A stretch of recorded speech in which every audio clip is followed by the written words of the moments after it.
Hello, Louisville. Guess who's coming to dinner?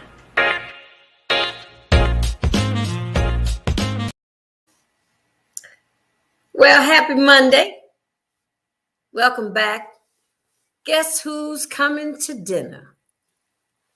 We've got a wonderful guest today. I told her I'm sitting on these pillars like I'm 2 feet tall. And this is Women's History Month. So all of my guests this month will be women. And they are, guess who's coming to dinners? Honorable mentions. These are women that you need to know who they are, what they're doing. You know, they're an integral part of our community. They help make things move.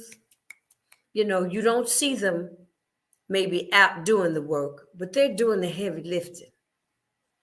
You know, and it's women do the heavy lifting anyway. You know, they always say if you want work done, pass it to a woman. They say, some people say a woman's work is never done. Sorry, a woman's work is always done. Thank you very much. Today, I'd like to present to some and introduce to others my guest, my first guest for Women's History Month and Sisterhood Month. None other than the CEO of the Kentucky Nurses Association, Miss Delanor Manson. Hello, darling. Hello, Janice. How are you today? I'm just fabulous. I'm so excited to have you. I saw you on 60 Minutes, girl, and I was running around the house. Woo! I said, Miss Delanor on national news. That was something. Tell the audience about that, since some people may have missed that. I don't know how. I thought especially Black folks, watch 60 Minutes on Sunday. That was like part of the regiment for the day. Tell us what that was about. It was about addressing the nursing shortage. 60 Minutes contacted the Nurses Association to say, we understand that you have a huge nursing shortage in Kentucky. We'd like to talk with you about it and see what kinds of things you're doing to address the nursing shortage. Right. When they came to town, they decided that they did want to talk about the nursing shortage, but they also wanted to get some footage to add some heart to the story, to show what nurses were experiencing, to hear what nurses were thinking. And so they started looking at the hospital systems in Louisville. And one of the things that they noticed is that we work together. The hospital systems were working in collaboration to address COVID, but also to address the nursing shortage. And they wanted to talk to the Kentucky Nurses Association to find out how are we supporting hospitals and other organizations that hire and support nurses, like long-term care, hospice care, public health, all of those areas where nurses work. It was quite exciting, though. I mean, they bring in a big crew and set you up under the bright lights. And the hard part about it is I talked to them for about an hour and they cut me down to 2 minutes. Darn. Yeah. Well, I won't cut you down to 2 minutes because I have a whole hour to do this show. That's great. So we're talking about the nursing shortage. Tell us what effect it's having on our community. Well, it means that access to care is less. And there are a couple of things to think about when you think about the nursing shortage. One is that it's not new. COVID didn't bring the nursing shortage. And when COVID goes away, if it ever goes away, the nursing shortage will still be here. And so we have to figure out a way to work upstream to get more people to consider being a nurse, especially African Americans. There are 4% African American nurses in the state of Kentucky, whereas we are at least, if we combine us with other underrepresented minorities, there would be about 12%. Okay. So we have a shortage in availability in the diversity in the nursing profession. So somehow we have to convince our youth and those who might want to consider nursing as a second career to come into nursing, because it's a very rewarding career. There's constant excitement, and it's a wonderful foundation for doing other things that you might be interested in. For instance, I've been a CEO for a hospital as a Okay. nurse. Okay. And now I'm the CEO for the Kentucky Nurses Association, supporting 89,000 nurses. That's not a little job. Wow. Right. And you were kind of had stepped away from the workforce. You had retired, hadn't you? Yes, I failed at that. Yes. Let Yeah, me say I yes, baby. retired. I retired from the Navy. I was in the Navy for 27 years. And I decided it was time. I was going to open my art gallery, and I was going to have fun every single day at the art gallery. Right. And there was a great need with the Nurses Association, and a colleague asked me if I would help for a short period of time. And I said, Okay. sure, I could do something for a short period of time. And I could keep the gallery open Right. and then work for them part time. But COVID then came. And so the gallery had to be shut down. And there needed to be a lot more focus on testing and Right. vaccinations Right. and getting nurses back to work and supporting nurses' mental health.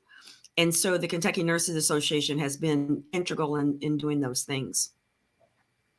Well, when you say that's something to hear you say, supporting nurses' mental health, Yes, because it seems that because all these differences of opinions that we've had about this pandemic, this virus, um, has caused not.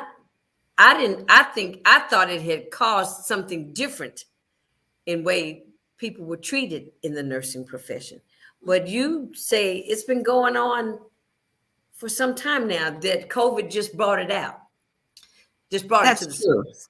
COVID has brought it to the service. And I think a lot of it is, first of all, you have nurses who are working long hours. Okay. They're working multiple shifts. They're afraid that they're going to get sick and take it home to their families. And so they're stressed.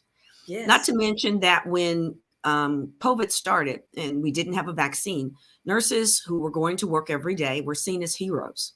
You would see people clapping and saying, "Oh, thank you, thank you, thank you." The Right. nurses, I mean, they were sending pizzas and fried chicken and all types of food Right. to the nurses at the hospitals and the long-term care.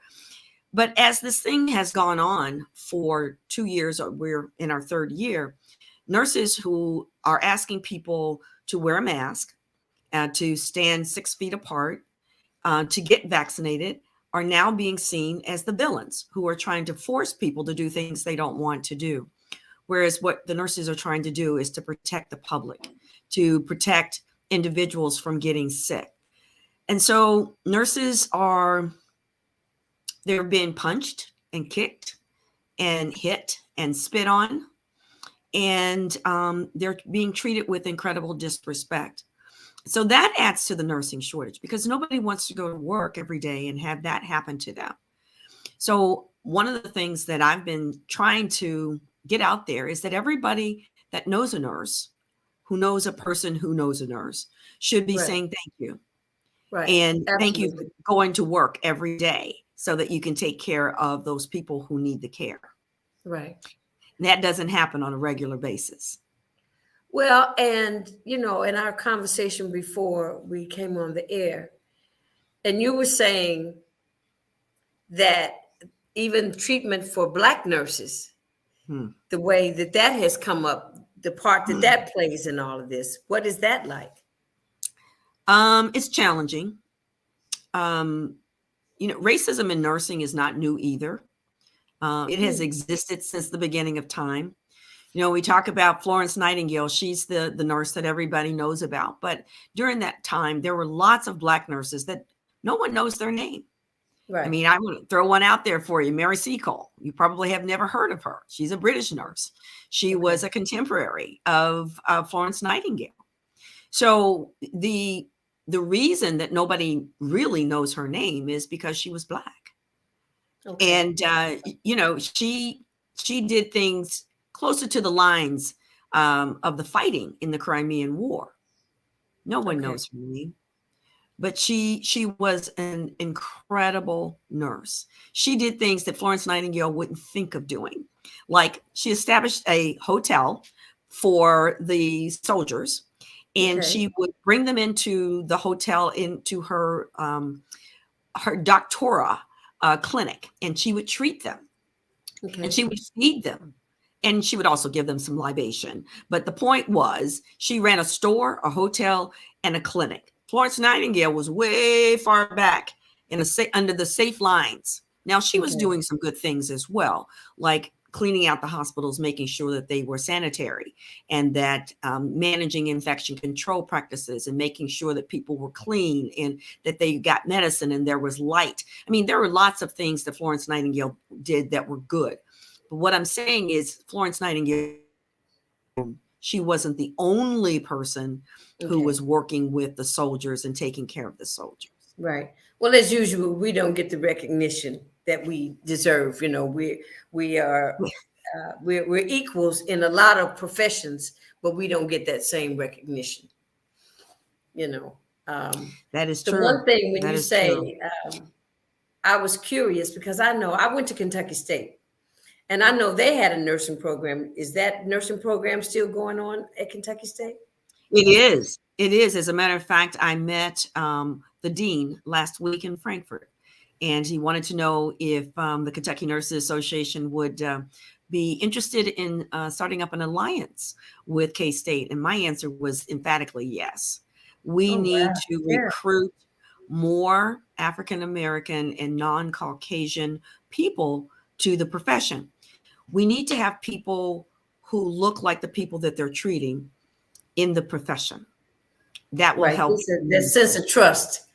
Absolutely. But even going further than that, I don't know that I told you, but the Kentucky Nurses Association made a proposal to the Kentucky Board of Nursing to require every nurse in the state to take a class on implicit bias, because implicit bias can kill. And if people are not aware of their implicit bias, then they might make decisions that may harm a person of color, or a Right. person of economic differences, or disability differences. So we really need to be aware of our implicit biases. So as Mhm. of January of this year, that was approved, and the Kentucky Nurses Association is developing the course in collaboration with Michelle Shelton, Shelton Holdings, and Okay. another a nurse, and we will have that ready by April the 30th, and every nurse in the state will have an opportunity to take this class so that they can become aware. It doesn't mean that those biases will go away, but it does mean that they'll know what they are, and they won't miss things because those biases exist. And Will we this have, be a requirement? oh, it's a requirement. Okay. Okay. It is not optional. It is a requirement. In Okay. order to get your Good. license, you have to take this class. And every Okay. nurse has to take it. There are 89,000 nurses in the state of Kentucky. 89,000 nurses have to take this class. Okay.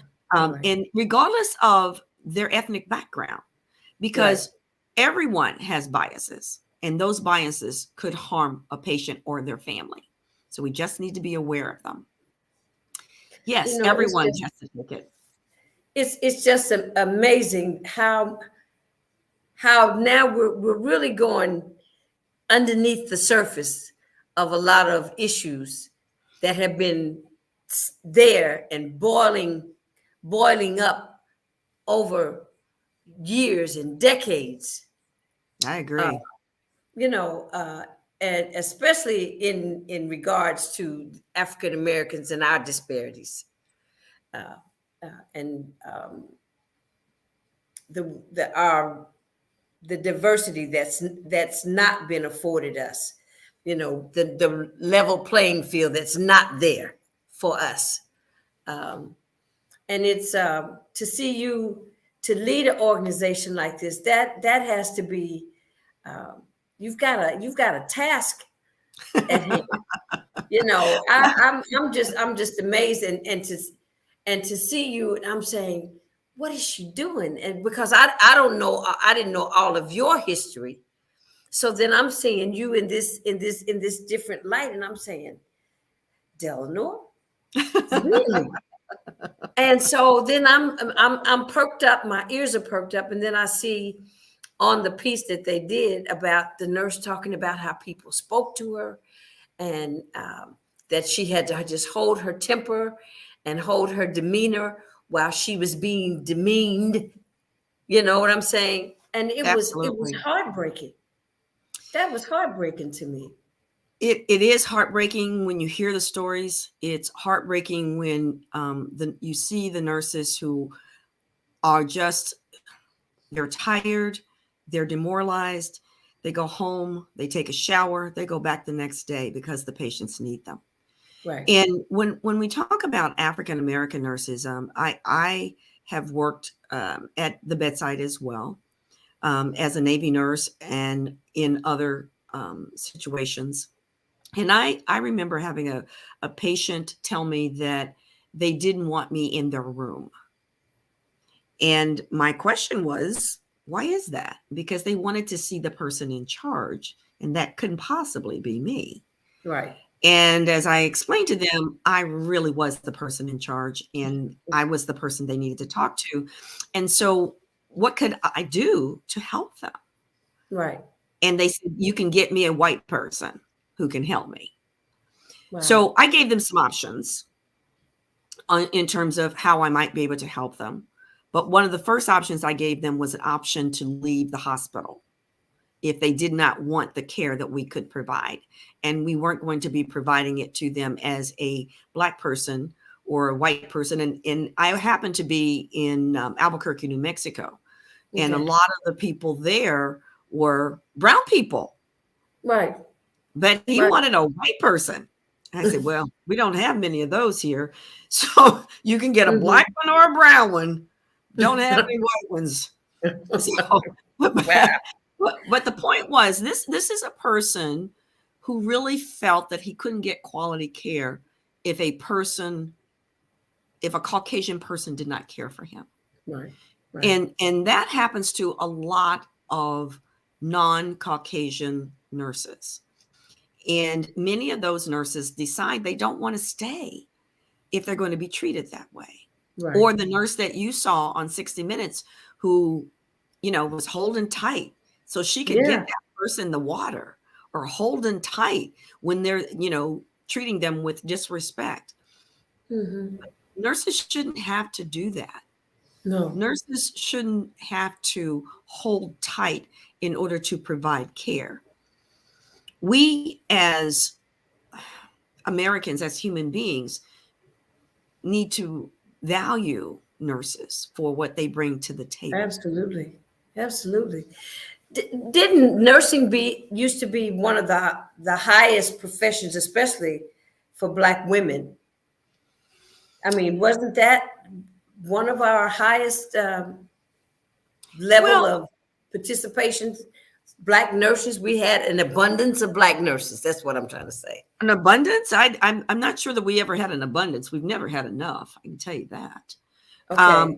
But I can see where it would be something that a Black person would aspire to be, Right. because they could really, now the pay was always different for Black nurses, but it was like with teachers.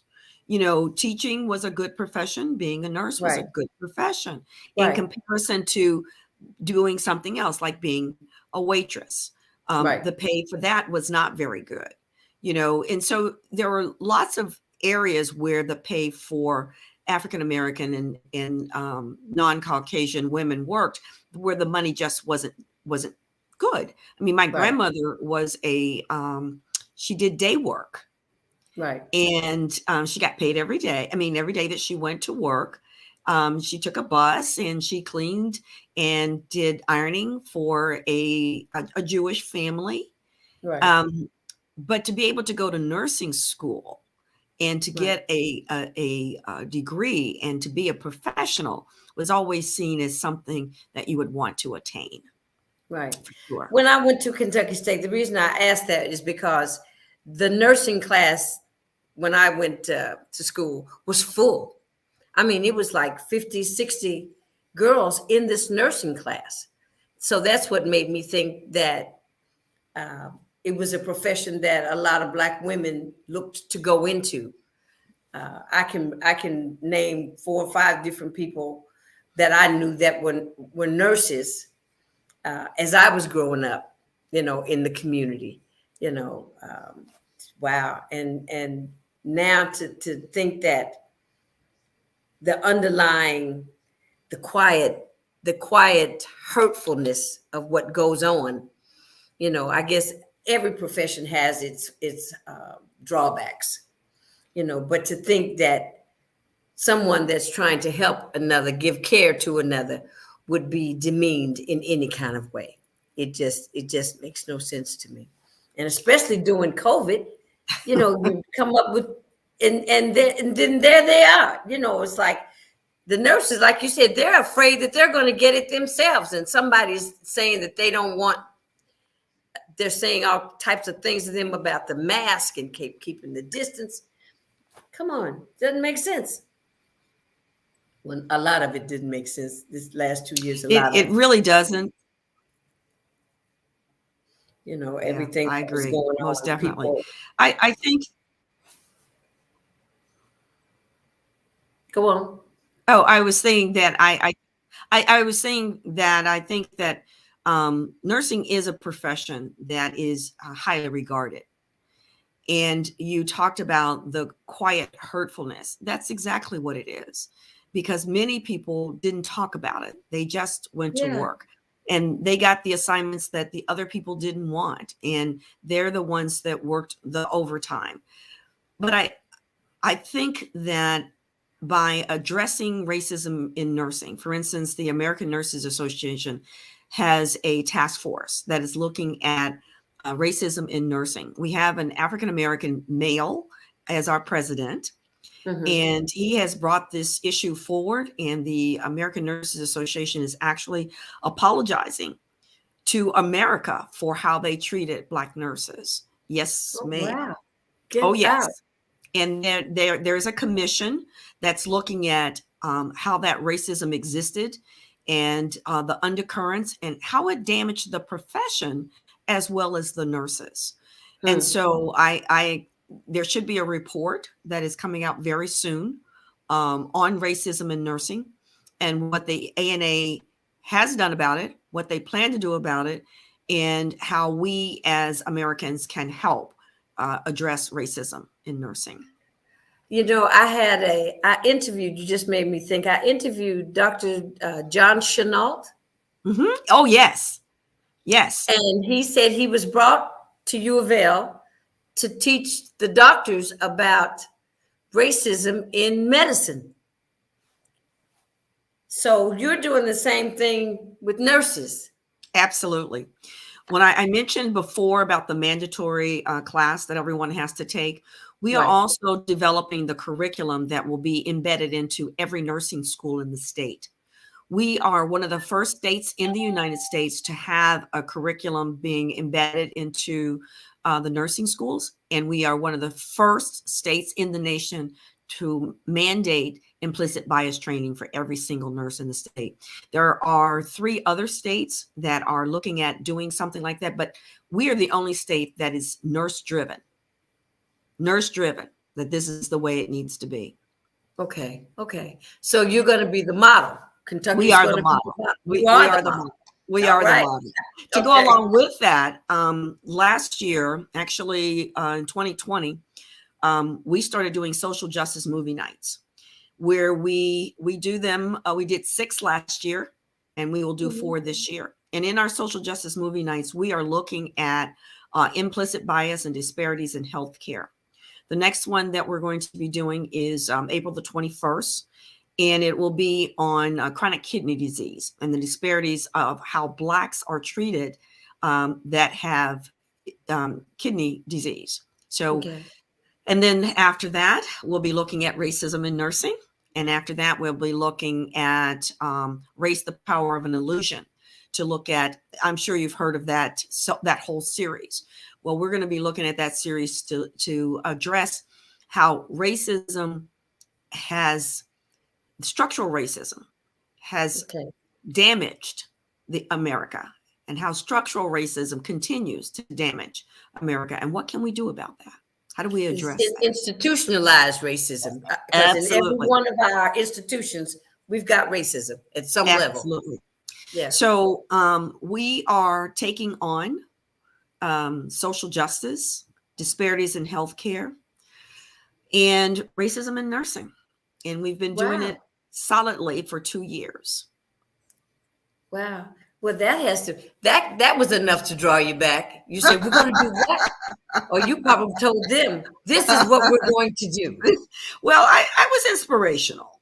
Okay. Well, I'm sure you were. I can see that. I can see every bit of that. And I'm listening to the topics that you're saying, and I thought about Mr. Chenault, and I'm saying to myself, when he told me that, he said, I was brought to U of L to teach doctors about racism in medicine. So how not to carry on the oral practices that were saying, well, black folks, they can stand pain worse than, what I'm saying? Just the little idiosyncrasies of what the human beings that we were measured as, which was less than, so we didn't need as much as, we didn't need, that's even like in the opioid. I heard something in the opioid situation that the one reason that a lot of blacks were not addicted to opioids is because the doctors they thought they could handle pain better, so they gave them less. Well, you know what I'm saying? Oh, I do. Very well. So much. Yeah. Dr. Chenault, he was a panelist for one of our social justice movie nights, and he just did a phenomenal job. Someone else that I've heard talking about social justice, and you wouldn't think that someone who is an expert in the arts would be that person, and that is Robert Fleming.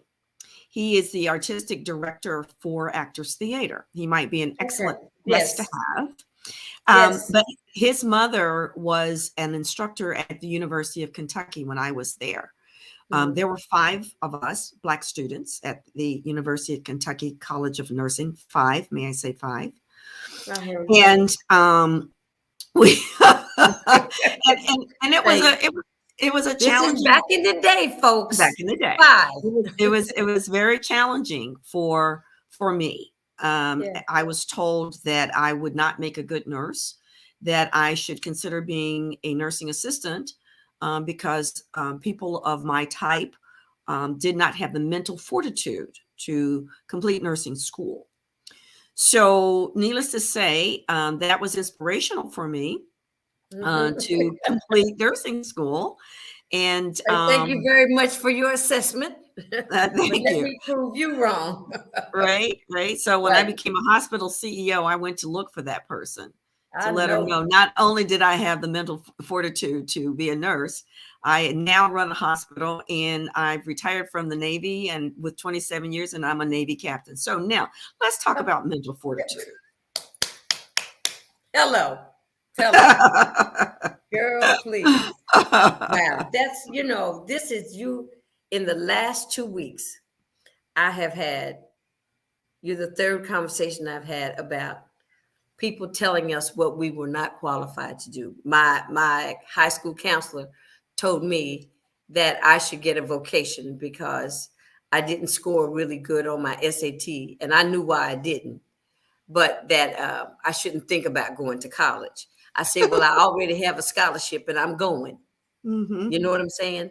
Absolutely. And then another gentleman, he was telling me he was going into medicine. Mm-hmm. And they told him, said, well, you're not going to be able to compete. What? So I'm saying now, I said, are they still telling our children that? They are. But that, Janice, that is why when I'm talking about implicit bias training, many of these people do not know that they are doing these things. They are totally unaware. Yeah. And there are many Black people who have biases as well. Right. When I took Undoing Racism class, it became very clear to me that I was part of the problem, because I was not aware of my own biases and how I may play, how I was playing a role in the structural racism. And so, I mean, it's been many years ago that I took this course. In fact, I probably, because I was involved with the state at the time, we were taking this course all over the state and providing it for schools and for school systems and for organizations. But it was very clear to me that everybody has biases. And if you Right. are unaware of those biases can harm other people, especially Black people. Right. So, I mean, okay, here's a great story. I joined the Navy to see the world. I was stationed in Oakland, California, and I loved Oakland. Oh my gosh. And there were so many Black people. So I'm driving down the street in Oakland, downtown, Jack London Square. And every place I look, there are Black people. I was so excited, but then I got afraid because the only time I'd seen that many Black people together, they were rioting. And I rolled up my window and I locked my door. And I thought, okay, I wonder what's going on. I wonder, are the police going to come? I wonder. But I had been socialized to believe that when Black people congregated, they were going to do something bad. And I grew up in Kentucky. I just, want to, clarify. Okay. Yes. So, but what I'm saying is I had to unlearn that because I grew up in a system of structural racism and implicit bias and explicit bias. And what I learned was wrong. People who look like me and people who don't look like me are getting that same type of education. They are getting that same education. So we have to undo that. We have to dismantle that if we are going to expect something different to happen. Yeah, like they say, you keep doing the same thing the same way, you're going to get the same results. But in many cases, people don't realize that they're doing it. One of the things that I've been doing these listening sessions throughout Louisville and working with the health department. And Black people will tell me, well, I don't go to the doctor. I don't trust them. They're not going to take care of me anyway. They don't treat me with respect. They call me, by my first name instead of Mr. So-and-so. They called that white guy Mr. So-and-so. Right. But they called me Joe. Yeah.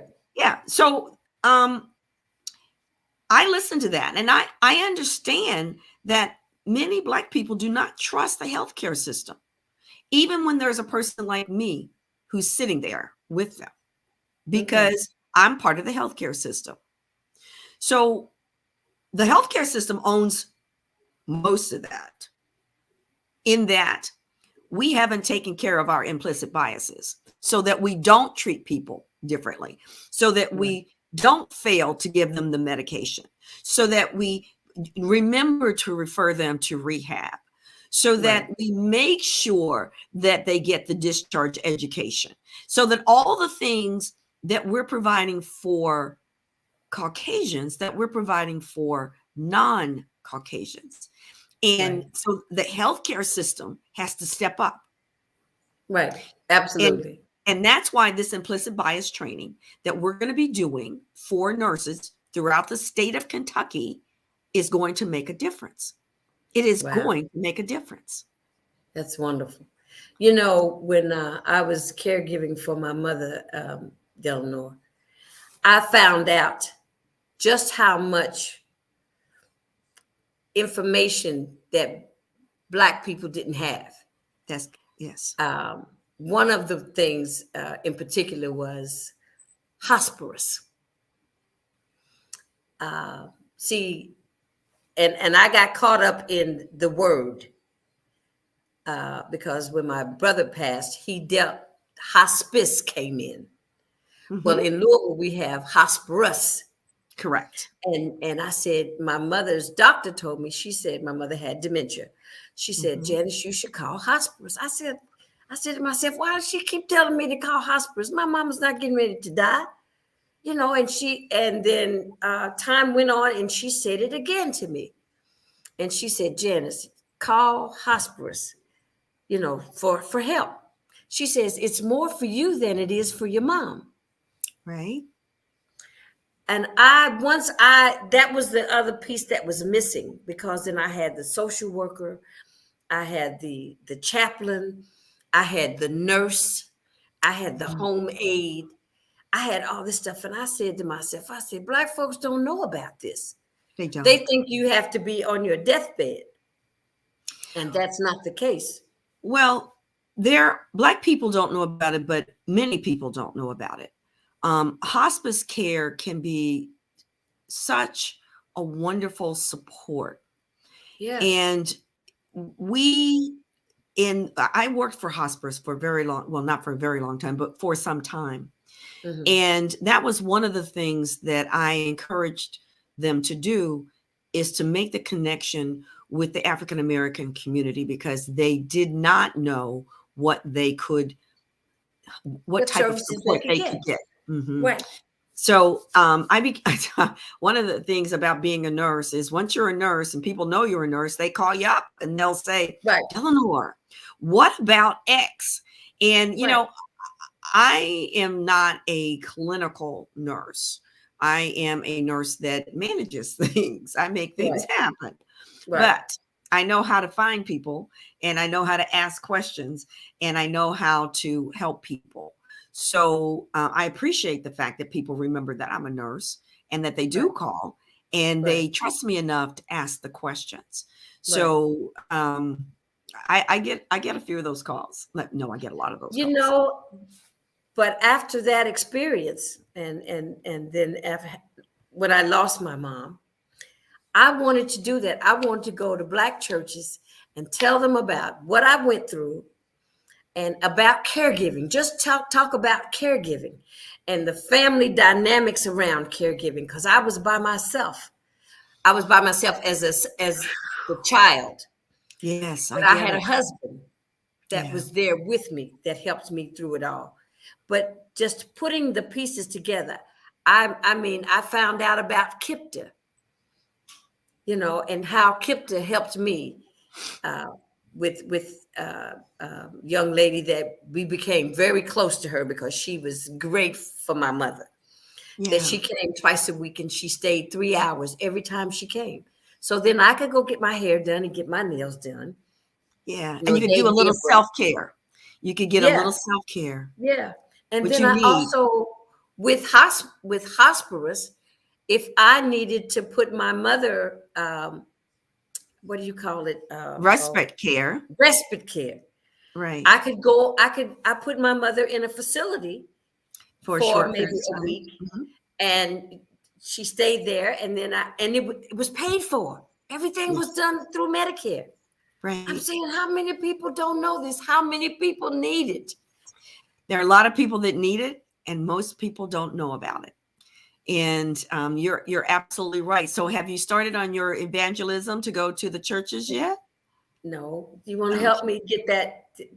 Help me work on that, because I really would still love to do it. I would be glad. It's something that's needed. I would be glad to help. Not only just to the churches. I have a girlfriend that's single. Mm-hmm. Now, she's not single, she's married, but she has no children. So people that have no children, if something happens to your spouse, who do you have to look after you? That godchild or that niece, about putting all those types of things in places, and baby boomers getting their kids ready to look after them, and then getting their grandchildren ready to look after their mama and daddy, because it's a process. And I don't think that we teach that enough in our homes. I mean, my mother didn't think I'd be a good caregiver. She thought, yes, and she told me, she said, if you have a problem, baby, just put me in a nursing home. She said, come see about me. Because she knew that I was Miss Busybody, right? And she felt like, I don't know why she would think I wouldn't have time to take care of her, but I was like, there's no way I'm not taking care of my mother. Well, it is a very hard thing to take care of your mother or to take care of your loved one that is Yeah, ill.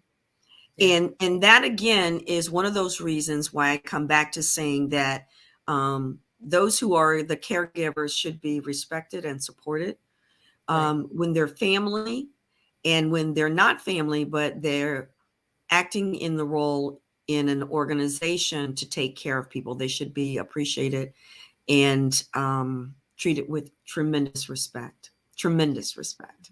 And you just called me right on out on, well, have you started? No, I have not. And I know it's still something I want to do, so I need to go. I need to just start and go do it. Thank you very Well, much. I think that if you the hospice has a wonderful volunteer group, and they would be, I'm sure, delighted to talk with Well, facilities I of lived how in a that could building work with in the the gentleman community. who helped start Um, hospice in Louisville. Were you able to oh, is hear what that I Dr. said? Webb? Yes, he lived down the hall from me. Which was it, Dr. Webb? Dr. Webb, I Yeah, lived he was a in very the nice Glenview. man. Yeah, just as sweet as pie. Yeah. And I told him, I said, Oh, I'm he was so glad. wonderful. Yeah, really nice guy. And you're right. That's my husband has been telling me about some of my gifts as far as being able, how I help some of my family members navigate making decisions about certain things. Well, it is And wonderful to have a mate who sees your gifts. So cherish that as well. yeah, thank you. Thank you. Well, this is all now you got me all up in my head about, oh Lord, how do I start? I gotta go. I gotta go do what I said I really wanted to do because it's necessary. Some people, and I've had some people call me, a girlfriend in Nevada. She was trying to get some things. She's looking after her mate, and Hmm. she was asking me, and I was able to tell her a few things. And then, I had to put her in touch with someone else that put her on the right track because she was saying, I kept calling Veterans Administration and they wouldn't answer the phone. I said, baby, it's during COVID. The reason they don't answer the phone is they say it's COVID. Yeah, Go to they're not Veterans. there. If you need to find out you need to go over there Mhm. to find your answers. But this conversation is one that I wanted my audience to hear about what's going on. Because there may be somebody listening whose child might be saying, I want to be a nurse when I grow up. And Well, this could be motivation for them. well, let me say this. I didn't want to be a nurse. I'm definitely no. I am not like those wonderful people who have known since the time that they could breathe that they wanted to be a nurse. That was Okay. not me. I did not Okay. want to touch people who were bleeding and people who were sick. That just didn't seem like something I'd want to do. What I Okay. really wanted to do was to be an attorney. So, but I also wanted to be in the Navy. That was kind of important too. Okay. So I remember going to my first rotation of clinicals at AB Happy Chandler Medical Center in Lexington, Kentucky, Mm-hmm. and watching these nurses, and they were organized. They had bedside demeanor where they could teach families. They worked with their colleagues and physicians and respiratory therapists, and they did it all. I mean, they really were incredible. Mm-hmm. And I'm watching them and I'm thinking, I'm never going to be able to do this. I'm pretty sure this is not going to be for me. Mm-hmm. But I also saw that they cared for everyone and no one cared for them. Ah, No one cared for them. okay. So I said, okay, I could probably do that. I Mm-hmm. can take care of nurses. Right. I can make their lives worth living. I could, support them. I could do that. And so Right. that's what I decided I was going to do when I got out of nursing school, is I was going to start taking care of nurses. And Wow, that that was was my, very specific, huh? oh yeah, no, I was serious about that. So when I Okay. joined the Navy, I started taking care of nurses, and I've been taking care of nurses my entire career. I mean, look at me now. I'm taking care of 89,000 nurses. I get to do that. I have the Right. best job on the planet because I get to take care of nurses. Wow. Wow. I applaud you, my sister. Thank you. You are my Women's History Month honorable mention. My first guest. Yes, you are. Yes, Thank you you are. very much. Thank You you know, very much. that's, you do things that, some people don't know all about what Delanor is about.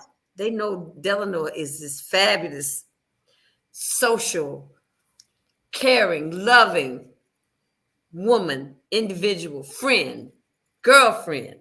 Yeah, for sure.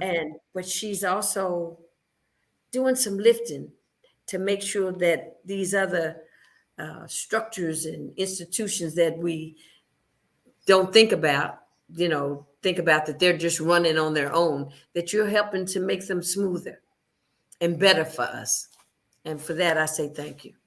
Well, I'm honored to be your first guest this month, and I'm really, I mean, I think about some of the things that you've done and the places that you've been, and this is really good for the community. I really, really appreciate this. Well, thank you. When I started this all happened with the death of George Floyd and Breonna Taylor. And I'm sitting, I said, I can't believe we're watching people die on television. You know what I'm saying? Yeah. And so maybe is this the time that we start talking about race? So when I thought about that, I said, well, if it is, I said, I'm going to facilitate this conversation. So that's when I came up with, I said, and I'm going to call it Guess Who's Coming to Dinner? Because all I saw was Sidney Poitier.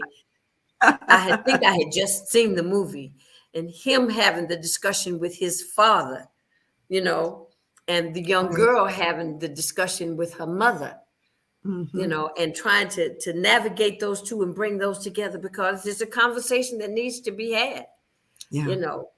So that's what I've been trying to do, to find some solutions. We've said some things that somebody can use today.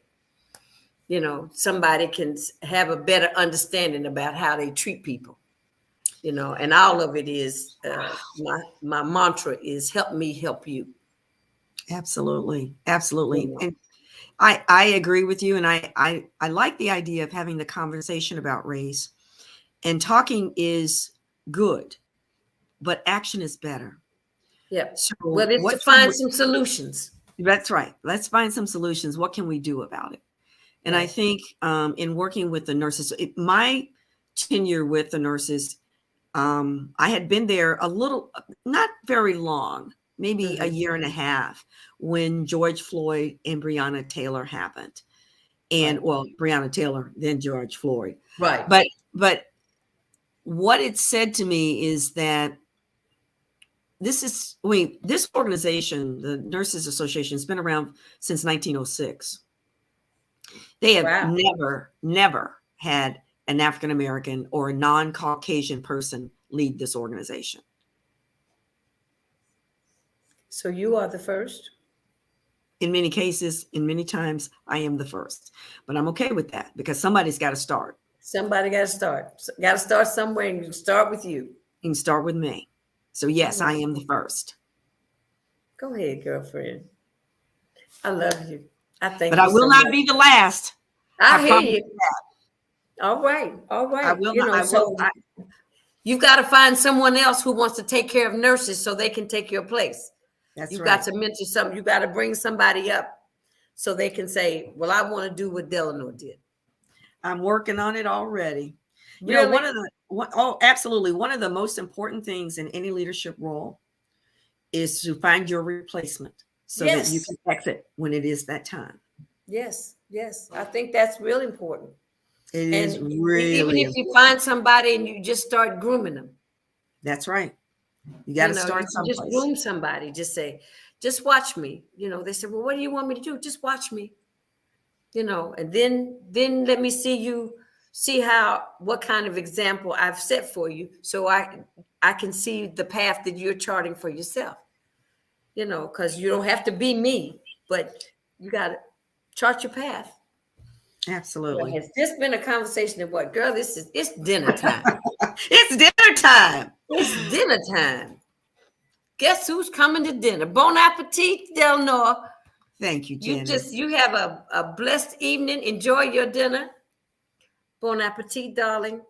Thank I'll you. talk to you soon. If you need me, Absolutely. if you want to come on and you got something going that you want to spread the word about, please feel free. Thank you. Thank you very much. This is my platform, but it's yours. Thank you. Bless you. Good night, sweetie. Bless you. Bye-bye. Bye-bye. All right, Miss Delanor Manson, Kentucky Nurses Association. If you are in a hospital or you have to go to a hospital, you need to learn how to be respectful and pay homage to nurses, because you never know when you're going to be sick. Nobody knows. And when you're sick, everybody needs a nurse, and everybody needs a nurse to care about them. They're there to give care, but they need to care about them. People can't care about you when you when you speak out of tongue and out of anguish or venom towards a nurse. That ain't happening. That ain't cute. Whatever your thoughts are. If you can't treat someone with kindness and respect, then, like Delanor said, you might need to go to another hospital. You heard? All right. On that note, don't forget about what I told you about Simmons, Louisville's only HBCU. Louisville has an HBCU. Kentucky has 2 HBCUs, but Louisville has an HBCU that is offering 200 students a 4-year education for free. You better go check it out. This is the answer to a lot of parents' prayers. If you have a child that has graduated from high school or just has a GED and you want them in a better atmosphere and you give them an opportunity, go over to Simmons, find out about the tuition, about the scholarship that they're offering, the free tuition, free books, free meals, free housing. It's time for those 18, 19-year-olds, because these are some of the ones that have the guns in their hands. And if you thought you didn't have any hope or any answers for your child, that there were no opportunities. See, these children think that they're hopeless. They don't see a future. They don't see a future. Most of them past 18. I was shocked to find that out when I moved back home. But now there's an opportunity to go to school. If your parents can't pay for it and you really want to go yourself over to Simmons. You can get everywhere else you need to go. Take yourself over to Simmons College and find out about how you can enroll in college for 4 years for free. Now, if you don't do that, then I might say that you were lazy. But don't be lazy. You got an opportunity. 200 students have an opportunity. Go take advantage of it. Okay? Simmons. I think Simmons is what? 18th and Oak on one side and Dumanil on the other. Go check it out. Reverend Cosby, St. Stephen's, all of that. It's open for you. It's there for you. Take advantage. It's dinner time. Bon appetit. I'll see you on Friday. Take care.